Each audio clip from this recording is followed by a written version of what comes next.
जम्मू कश्मीर विधानसभा चुनाव के लिए बिगुल बज चुका है। राजनीतिक पार्टियां चुनाव की तैयारी में जुट गईं। बीजेपी, कांग्रेस के अलावा जम्मू कश्मीर की स्थानीय पार्टियां भी चुनाव की तैयारी में हैं।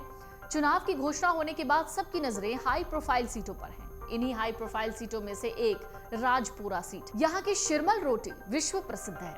इस विधानसभा क्षेत्र में राजनीति की परतें इस रोटी के रेशों की तरह है। जीत के लिए उम्मीदवार राजनीति के तंदूर में शिरमल रोटी की तरह तप रहे हैं। लेकिन बड़ी बात यह है कि ये सीट 4 दिग्गजों में फंस गई।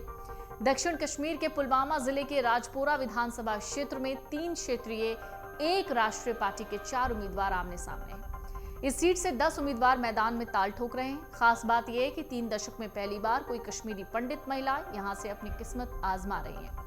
आपको बता दें, Daisy Raina Republican party of India चुनावी मैदान में है। इस सीट पर 4 मुख्य उम्मीदवारों में नेशनल कॉन्फ्रेंस के Ghulam Mohiuddin Mir, peoples democratic party के Syed Bashir Ahmad, democratic progressive Azad party के गुलाम नबी वानी निरूला और आम आदमी पार्टी के मुदस्सिर हसन शामिल हैं।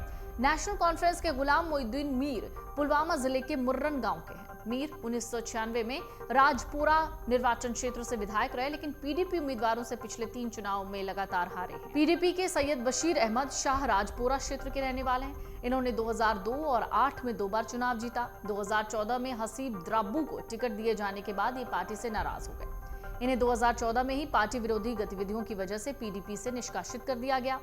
सैयद ने निर्दलीय उम्मीदवार के रूप में चुनाव लड़ा, लेकिन जीत द्राबरू को मिली।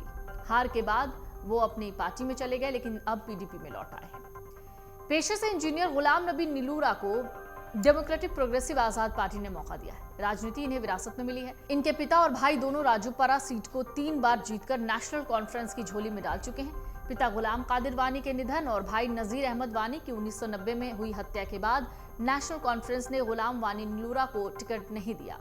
इससे उन्होंने 2014 में निर्दलीय चुनाव लड़ा, लेकिन कामयाब नहीं हुए। वानी शाहुरा गांव से एकमात्र उम्मीदवार हैं। इस पंचायत में लगभग 2 दर्जन गांव शामिल हैं। ये गांव नतीजों को प्रभावित करने का मादा रखता है।